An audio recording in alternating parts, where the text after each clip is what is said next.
नमस्कार मित्रों, अनंत कथा सागर चैनल में मैं डॉक्टर आदित्य पाराशरी आपका फिर स्वागत करता हूं। महाभारत की कथाएं चल रही हैं और भीष्म पर्व की कथा चल रही है। आज मैं आपको बताने जा रहा हूं, क्या महाभारत युद्ध में ग्रहों की खगोलीय स्थिति बहुत ही विध्वंसक थी। ये महाभारत में ही इसका जिक्र किया गया है। उस समय जो खगोलीय स्थिति थी, केतु चित्रा नक्षत्र का अतिक्रमण करके स्वाति नक्षत्र पर स्थित हो रहा था।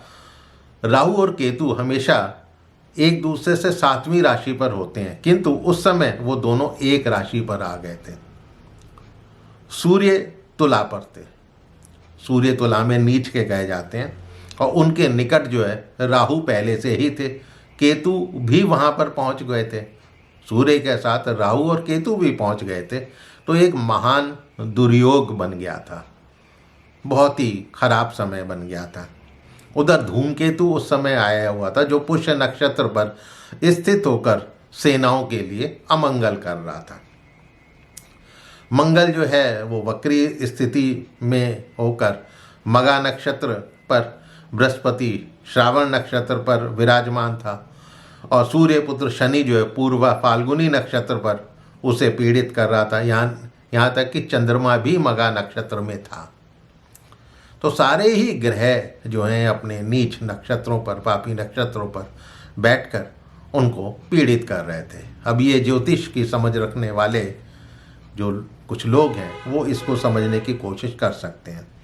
शुक्र जो है पूर्व भाद्रपद और पर आरूढ़ था और परिध नाम का उपग्रह जो है उसके साथ भाद्रपद नक्षत्र पर दृष्टि लगाए हुए था। केतु नामक उपग्रह धूमयुक्त ज्येष्ठा नक्षत्र पर स्थित था। चित्रा और स्वाति के बीच में क्रूर ग्रह राहु सदा वक्री होकर रोहिणी तथा चंद्रमा और सूर्य को पीड़ा पहुंचा रहा था और अत्यंत प्रज्वलित होकर ध्रुव तारे की बाईं तरफ को जा रहा था। मंगल जिसकी राशि जो है मगा नक्षत्र में बताई गई है, बार बार वक्री होकर ब्रह्म राशि यानी बृहस्पति से युक्त नक्षत्र श्रावण में जो है पूर्ण रूप से उसे आवृत करके स्थित था, बीचों बीच स्थित था। पूरे वर्ष एक राशि पर रहने वाले बृहस्पति और शनि तियर्ग वेद के कारण विशाखा नक्षत्र के समीप आ गए थे। इस पक्ष में 2 तिथियां क्षय हो गई थीं।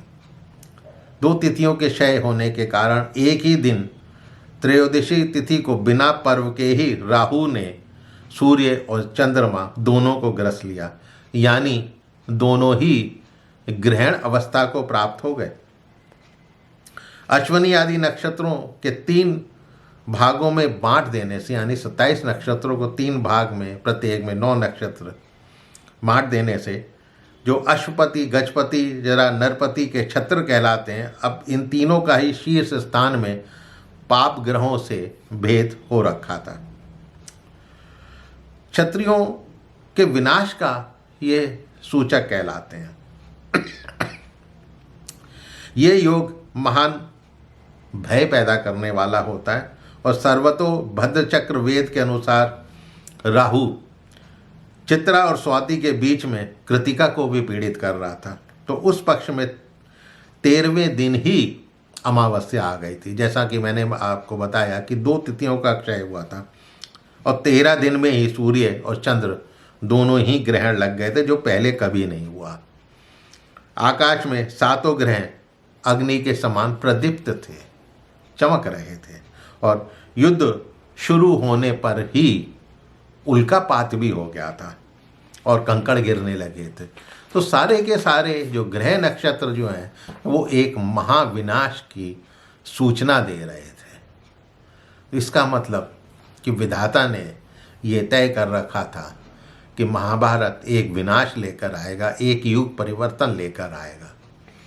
तो मित्रों, भीष्म पर्व के आज इस खंड में इतना ही।